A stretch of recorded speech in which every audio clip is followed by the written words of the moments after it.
I had just hit send on the contract that would change my life. $500,000 deal closed. Commission, $15,000. After 2 years of grinding in software sales, eating rejections for breakfast, and working every lead like my life depended on it, I'd finally landed a whale. That's when Brenda appeared at my cubicle like a shark smelling blood in the water.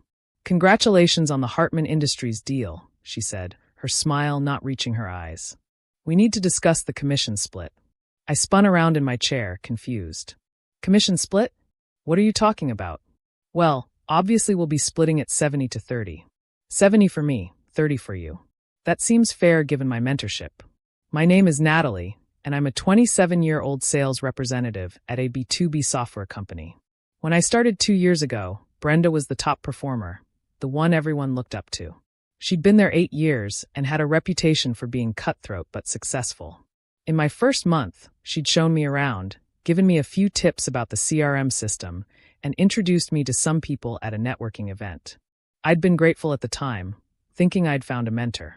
But that mentorship had lasted maybe 3 weeks before she moved on to bigger things, barely acknowledging my existence for the next 23 months.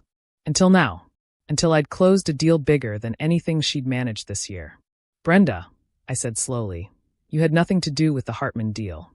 I've been working this lead for 6 months. Her smile turned condescending. "Oh, Natalie, you wouldn't even know how to approach a client like Hartman without everything I taught you. Remember when I showed you how to use the proposal template? When I explained our pricing structure? That knowledge is what got you this deal. You showed me where to find the template on the shared drive," I said, incredulous. 2 years ago. "That's not mentorship, that's basic onboarding." "Don't be ungrateful," she snapped, dropping the fake sweetness. "I made you what you are. Without me, you'd still be cold calling mom-and-pop shops. This commission rightfully belongs to me." I stood up, matching her height in my heels. "The commission belongs to whoever closed the deal. That's me. My name is on the contract. My signature is on the proposal. My phone number is what Jack Hartman has saved in his contacts." "We'll see about that," Brenda said coldly. "I'm sure David will be very interested to hear how you swooped in on a deal I was cultivating." David was our sales director and Brenda's golf buddy. My stomach tightened, but I kept my face neutral. "Go ahead. Tell him whatever you want. The facts speak for themselves." She stormed off, and I sank back into my chair, my hands shaking. The high of closing the deal was rapidly being replaced by dread. Brenda had been at the company for 8 years. She had relationships, influence, a track record. I was still relatively new, even after 2 years. Who would David believe? Then I remembered something that made me smile. 3 months ago, after a particularly nasty encounter with Brenda where she'd tried to steal one of my leads, I'd started recording our conversations. It was legal in our state for one-party consent, and I'd wanted to protect myself. I pulled up the app on my phone and hit record, then went back to my computer to forward myself every email, every communication related to the Hartman deal. An hour later, David called me into his office. Brenda was already there, sitting in one of the leather chairs with a tissue in her hand, eyes red like she'd been crying. "Natalie," David said gravely, "Brenda has brought some serious allegations to my attention. She says you stole the Hartman Industries deal from her." "That's absolutely false," I said calmly, taking the other chair.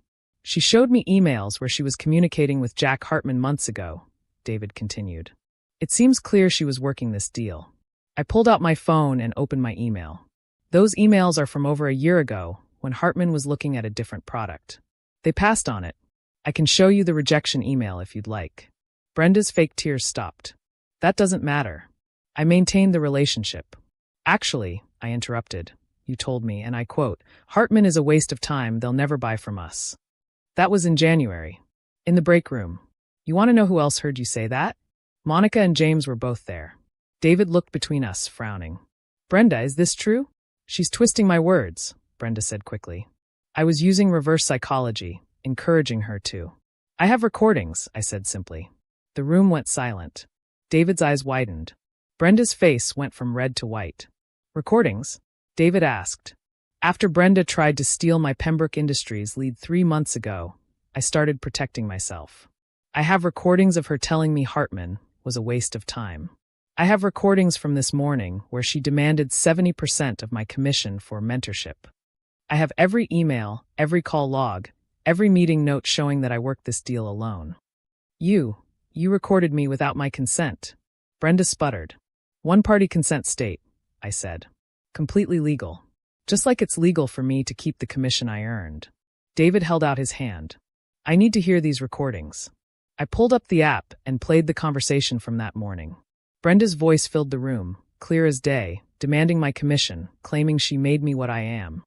David's face grew darker with every word. When it finished, he looked at Brenda like he was seeing her for the first time. Is there more? He asked me. 6 months' worth, I confirmed. Including the time she told me to falsify my call logs to make it look like I was working less so she could argue for a bigger territory. And the time she accessed my Salesforce account to reassign my leads to herself. And the time. Stop, David said, holding up a hand. He looked at Brenda. My office. Now. Natalie, please wait outside. I sat in the hallway, my heart pounding. Through the door, I could hear muffled shouting, Brenda's voice getting higher and more desperate, David's getting quieter and more controlled. 20 minutes later, the door opened. Brenda stormed out, not even looking at me. Her face was blotchy, her perfect makeup ruined. Natalie, David called. Come back in, please. I sat down, unsure what to expect. First, he said, I owe you an apology. I had no idea this was happening. Brenda has been manipulating the system for years, apparently. Your recordings shed light on several other situations that now make sense. I just wanted to protect myself, I said. You did the right thing. Your commission is yours, obviously. Every penny. And I'm promoting you to senior sales rep, effective immediately. It comes with a base salary increase and an extra 2% commission on all deals. I blinked, stunned. Sir? The Hartman deal alone proves you deserve it. But more than that, you've shown integrity and intelligence in a difficult situation. Those are qualities we need in leadership. What about Brenda? His face hardened. Brenda no longer works here. Security will escort her out as soon as she's done packing her desk. We're also going to be investigating all her past deals to make sure she hasn't stolen credit or commissions from others. I left his office in a daze. Word spread through the sales floor like wildfire. By lunch, everyone knew what had happened. My phone buzzed with texts from colleagues thanking me. Apparently, Brenda had pulled similar stunts with at least 4 other reps over the years, but no one had ever had proof. Monica stopped by my desk. Girl, you're my hero. She tried to take credit for my Maxwell Corp deal last year. I complained to David, but she convinced him I was being emotional and misremembering things. I'm sorry, I said. That must have been frustrating. It was. But you know what? Seeing her get marched out by security today? That made it all worth it. By Monday morning, the full extent of Brenda's manipulation was becoming clear. IT had found evidence that she'd been accessing other reps' accounts, stealing contact information, and even sabotaging deals so she could swoop in as the savior. Legal was now involved, and there was talk of criminal charges. I sat at my desk, my new desk in the senior rep section, and looked at my commission statement. $15,000. It would pay off my student loans and leave enough for a nice emergency fund. But more than the money, I had my reputation, my integrity, and now a promotion. My phone rang. It was Jack Hartman. Natalie, I heard through the grapevine there was some drama at your company about our deal. My stomach dropped. Mr. Hartman, I assure you. Relax, he laughed. I also heard you handled it like a pro. That's the kind of person I want to work with. In fact, I've been telling my CEO about you. We're looking at expanding our software suite. Think you could handle another $500,000 deal? Absolutely, I said, grinning. Good. Oh, and Natalie? That other rep, Brenda? She called me Friday trying to convince me to say she was involved in our deal. Offered me a kickback from her commission. She what? Don't worry. I recorded the call and sent it to your legal department. Nobody likes a cheater, especially in business. After I hung up, I sat back in my chair, marveling at how quickly karma had worked. Brenda had tried to steal my commission and ended up losing everything. Her job, her reputation, possibly her freedom if the legal charges stuck. 3 months later, I closed the second Hartman deal. Commission, $18,000 this time with my new rate. Brenda was facing fraud charges for her kickback attempt and the account manipulation. Several former reps had come forward with their own stories, and there was talk of a class action lawsuit to recover stolen commissions from over the years. I used my commissions wisely, paid off debt, invested in professional development, even took a nice vacation. But I also did something else. I became an actual mentor to new reps. Not the Brenda kind, where you do the bare minimum and then claim credit for their success. Real mentorship, where you help without expecting anything in return. One day, a new rep named Carlos came to me, excited about his first big deal closing. "I wanted to thank you," he said. "Your training sessions really helped. You closed that deal," I told him. "Your work, your commission, your success. I just showed you where the coffee machine was." He laughed. "And the proposal templates. And the pricing strategies. And how to handle objections. Still your deal," I said firmly. That's how real mentorship works. I succeed when you succeed on your own merits. A year later, I was promoted to sales manager. During my first team meeting, I made one thing crystal clear. In this team, your success is your own. Your commissions are your own.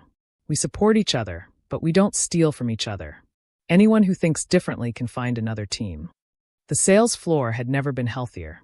Without Brenda's toxic influence, people actually collaborated. They shared leads that weren't right for them, but perfect for someone else. They celebrated each other's wins. Revenue went up 40% in 6 months. As for Brenda, last I heard, she was working at a used car lot 3 towns over. The fraud charges hadn't stuck, but her reputation in professional sales was destroyed. She'd tried to apply to several companies in our industry, but word had gotten out. Nobody wanted a salesperson who stole from their own team. Sometimes I think about that morning when she appeared at my cubicle, so confident that she could just take what I'd earned.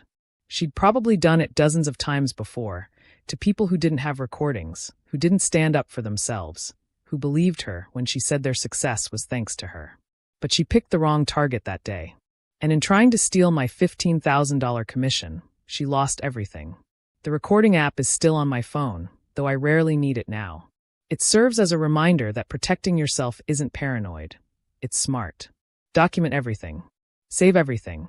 And never, ever let someone else take credit for your work. Success is earned, not stolen. Commissions are earned, not demanded. And real mentors celebrate your achievements. They don't try to claim them. If you're facing a similar situation, remember, your work is yours. Your success is yours. Your commission is yours. Don't let anyone convince you otherwise. And if they try, well, make sure you're recording. Thank you for watching my story. Stand up for what you've earned. You deserve every penny.